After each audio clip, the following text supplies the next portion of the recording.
नमस्कार भक्तजनों, आइए आरंभ करते हैं शनिवार व्रत की पूजा विधि।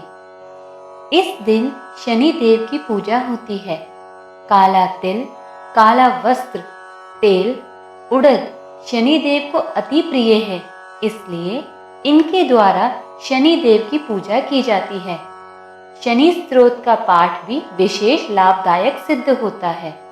भक्तजनों, आइए अब श्रवण करते हैं शनिवार व्रत की कथा। एक समय स्वर्गलोक में सबसे बड़ा कौन के प्रश्न पर 9 ग्रहों में वाद विवाद हो गया। विवाद इतना बढ़ा कि परस्पर भयंकर युद्ध की स्थिति बन गई। निर्णय के लिए सभी देवता देवराज इंद्र के पास पहुंचे और बोले, हे देवराज, आपको निर्णय करना होगा कि हम में से सबसे बड़ा कौन है। देवताओं का प्रश्न सुनकर देवराज इंद्र उलझन में पड़ गए। इंद्र बोले, मैं इस प्रश्न का उत्तर देने में असमर्थ हूँ। हम सभी पृथ्वी लोक में उज्जैनी नगरी में राजा विक्रमादित्य के पास चलते हैं। देवराज इंद्र सहित सभी ग्रह उज्जैनी नगरी पहुंचे। महल में पहुंचकर जब देवताओं ने उनसे अपना प्रश्न पूछा तो राजा विक्रमादित्य भी कुछ देर के लिए परेशान हो उठे, क्योंकि सभी देवी देवता अपनी अपनी शक्तियों के कारण महान थे। किसी को भी छोटा या बड़ा कह देने से उनके क्रोध के प्रकोप से भयंकर हानि पहुंच सकती थी। अचानक राजा विक्रमादित्य को एक उपाय सूझा और उन्होंने विभिन्न धातुओं स्वर्ण, रजत, कांसा, तांबा, सीसा, रांगा, जस्ता, अभ्रक व लोहे के 9 आसन बनवाए। धातुओं के गुणों के अनुसार सभी आसनों को एक दूसरे के पीछे रखकर उन्होंने देवताओं को अपने अपने सिंहासन पर बैठने को कहा। देवताओं के बैठने के बाद राजा विक्रमादित्य ने कहा, जो सबसे पहले सिंहासन पर विराजमान है वही सबसे बड़ा है। राजा विक्रमादित्य के निर्णय को सुनकर शनि देवता ने सबसे पीछे आसन पर बैठने के कारण अपने को छोटा जानकर क्रोधित होकर कहा, राजा विक्रमादित्य, तुमने मुझे सबसे पीछे बैठाकर मेरा अपमान किया है। तुम मेरी शक्तियों से परिचित नहीं हो। मैं तुम्हारा सर्वनाश कर दूंगा। शनि ने कहा, सूर्य एक राशि पर 1 महीने, चंद्रमा 2.25 दिन, मंगल 1.5 महीने, बुध और शुक्र 1 महीने, बृहस्पति 13 महीने रहते हैं, लेकिन मैं किसी राशि पर 7.5 वर्ष तक रहता हूँ। बड़े बड़े देवताओं को मैंने अपने प्रकोप से पीड़ित किया है। राम को साढ़े स्थिति के कारण ही वन में जाकर रहना पड़ा और रावण को साढ़े स्थिति के कारण ही युद्ध में मृत्यु का शिकार बनना पड़ा।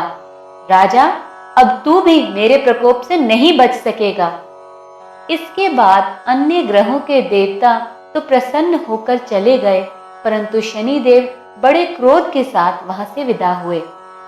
राजा विक्रमादित्य पहले की तरह ही न्याय करते रहे। उनके राज्य में सभी स्त्री पुरुष बहुत आनंद से जीवन यापन कर रहे थे। कुछ दिन ऐसे ही बीत गए। उधर शनि देवता अपने अपमान को भूले नहीं थे। विक्रमादित्य से बदला लेने के लिए एक दिन शनि देव ने घोड़े के व्यापारी का रूप धारण किया और बहुत से घोड़ों के साथ उज्जैनी नगरी पहुंचे। राजा विक्रमादित्य ने राज्य में किसी घोड़े के व्यापारी के आने का समाचार सुना तो अपने अश्वपाल को कुछ घोड़े खरीदने के लिए भेजा। घोड़े बहुत कीमती थे। अश्वपाल ने जब वापस लौटकर इस संबंध में बताया तो राजा विक्रमादित्य ने एक सुंदर और शक्तिशाली घोड़े को पसंद किया। घोड़े की चाल देखने के लिए राजा उस घोड़े पर सवार हुए तो वह घोड़ा बिजली की गति से दौड़ पड़ा। तेजी से दौड़ता घोड़ा राजा को दूर एक जंगल में ले गया और फिर राजा को वहां गिराकर जंगल में कहीं गायब हो गया। राजा अपने नगर को लौटने के लिए जंगल में भटकने लगा, लेकिन उन्हें लौटने का कोई रास्ता नहीं मिला। राजा को भूख प्यास लगाई। बहुत घूमने पर उसे एक चरवाहा मिला। राजा ने उससे पानी मांगा। पानी पीकर राजा ने उस चरवाहे को अपनी अंगूठी दे दी। फिर उससे रास्ता पूछकर वह जंगल से निकलकर पास के नगर में पहुंचा। राजा ने एक सेठ की दुकान पर बैठकर कुछ देर आराम किया। उस सेठ ने राजा से बातचीत की तो राजा ने बताया कि मैं उज्जैनी नगरी से आया हूँ। राजा के कुछ देर दुकान पर बैठने से सेठ जी की बहुत बिक्री हुई। सेठ ने राजा को बहुत भाग्यवान समझा और खुश होकर अपने घर भोजन के लिए ले गया। सेठ के घर में सोने का हार खूंटी पर लटका हुआ था। राजा को उस कमरे में छोड़कर सेठ कुछ देर के लिए बाहर गया। तभी एक आश्चर्यजनक घटना घटी। राजा के देखते देखते सोने के उस हार को खूंटी निगल गई। सेठ ने कमरे में लौटकर हार को गायब देखा तो चोरी का संदेह राजा पर जता दिया, क्योंकि उस समय कमरे में राजा ही अकेला बैठा था। सेठ ने अपने नौकरों से कहा कि इस परदेसी को रस्सियों से बांधकर नगर के राजा के पास ले चलो। नगर के राजा ने राजा विक्रमादित्य से हार के बारे में पूछा तो उसने बताया कि उसके देखते ही देखते खूंटी ने हार को निगल लिया था। इस पर नगर के राजा ने क्रोधित होकर चोरी करने के अपराध में राजा विक्रमादित्य के हाथ पांव काटने का आदेश दे दिया। राजा विक्रमादित्य के हाथ पांव काटकर उसे नगर की एक सड़क पर छोड़ दिया गया। कुछ दिन बाद एक तेली उसे उठाकर अपने घर ले आया और उसे अपने कोल्हू पर बैठा दिया। राजा आवाज देकर बैलों को हाँकता रहा। इस तरह तेली का बैल चलता रहा और राजा को भोजन मिलता रहा। शनि के प्रकोप की 7.5 पूरी होने पर वर्षा ऋतु प्रारंभ हुई। राजा विक्रमादित्य एक रात मेघमल्हार गा रहा था कि तभी नगर के राजा की लड़की राजकुमारी मोहिनी रथ पर सवार उस तेली के घर के पास से गुजरी। उसने मेघमल्हार सुना, उसे बहुत अच्छा लगा और दासी को भेजकर गाने वाले को बुला लाने को कहा। दासी ने लौटकर राजकुमारी को अपंग राजा के बारे में सब कुछ बता दिया। राजकुमारी उसके मेघमल्हार से बहुत मोहित हुई, अतः उसने सब कुछ जानकर भी अपंग राजा से विवाह करने का निश्चय कर लिया। राजकुमारी ने अपने माता पिता से जब ये बात कही तो वह हैरान रह गए। रानी ने मोहिनी को समझाया, बेटी, तेरे भाग्य में तो किसी राज्य की रानी होना लिखा है, फिर तू उस अपंग से विवाह करके अपने पांव पर कुल्हाड़ी क्यों मार रही है? राजकुमारी ने अपनी जिद नहीं छोड़ी। अपनी जिद पूरी कराने के लिए उसने भोजन करना छोड़ दिया और प्राण त्याग देने का निश्चय कर लिया। आखिर राजा रानी को विवश होकर अपंग विक्रमादित्य से राजकुमारी का विवाह करना पड़ा।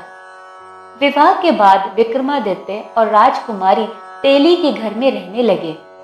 उसी रात स्वप्न में शनिदेव ने राजा से कहा, राजा, तुमने मेरा प्रकोप देख लिया, मैंने तुम्हें अपने अपमान का दंड दिया है। राजा ने शनिदेव से क्षमा करने को कहा और प्रार्थना की, हे शनिदेव, आपने जितना दुख मुझे दिया है अन्य किसी को न देना। शनिदेव ने कुछ सोचकर कहा, राजा, मैं तुम्हारी प्रार्थना स्वीकार करता हूँ। जो कोई स्त्री पुरुष मेरी पूजा करेगा, शनिवार को व्रत करके मेरी व्रत कथा सुनेगा, उस पर मेरी अनुकंपा बनी रहेगी। प्रातःकाल राजा विक्रमादित्य की नींद खुली तो अपने हाथ पांव देखकर राजा को बहुत खुशी हुई। उसने मन ही मन शनिदेव को प्रणाम किया। राजकुमारी भी राजा के हाथ पांव सही सलामत देखकर आश्चर्य में डूब गई। तब राजा विक्रमादित्य ने अपना परिचय देते हुए शनिदेव के प्रकोप की सारी कहानी सुनाई। सेठ को जब इस बात का पता चला तो दौड़ता हुआ तेली के घर पहुंचा और राजा के चरणों में गिरकर क्षमा मांगने लगा। राजा ने उसे क्षमा कर दिया, क्योंकि यह सब तो शनिदेव के प्रकोप के कारण हुआ था। सेठ राजा को अपने घर ले आया और उसे भोजन कराया। भोजन करते समय वहां एक आश्चर्यजनक घटना घटी। सबके देखते देखते उस खूंटी ने हार उगल दिया। सेठ जी ने अपनी बेटी का विवाह भी राजा के साथ कर दिया और बहुत से स्वर्ण आभूषण, धन आदि देकर राजा को विदा किया। राजा विक्रमादित्य राजकुमारी मोहिनी और सेठ की बेटी के साथ उज्जैनी पहुंचे तो नगर वासियों ने हर्ष के साथ उनका स्वागत किया। अगले दिन राजा विक्रमादित्य ने पूरे राज्य में घोषणा कराई कि शनि देव सब देवों में सर्वश्रेष्ठ हैं। प्रत्येक स्त्री पुरुष शनिवार को उनका व्रत करें और व्रत कथा अवश्य सुने। राजा विक्रमादित्य की घोषणा से शनिदेव बहुत प्रसन्न हुए। शनिवार का व्रत करने और व्रत कथा सुनने के कारण सभी लोगों की मनोकामनाएं शनिदेव की अनुकंपा से पूरी होने लगी और सभी लोग आनंद पूर्वक रहने लगे।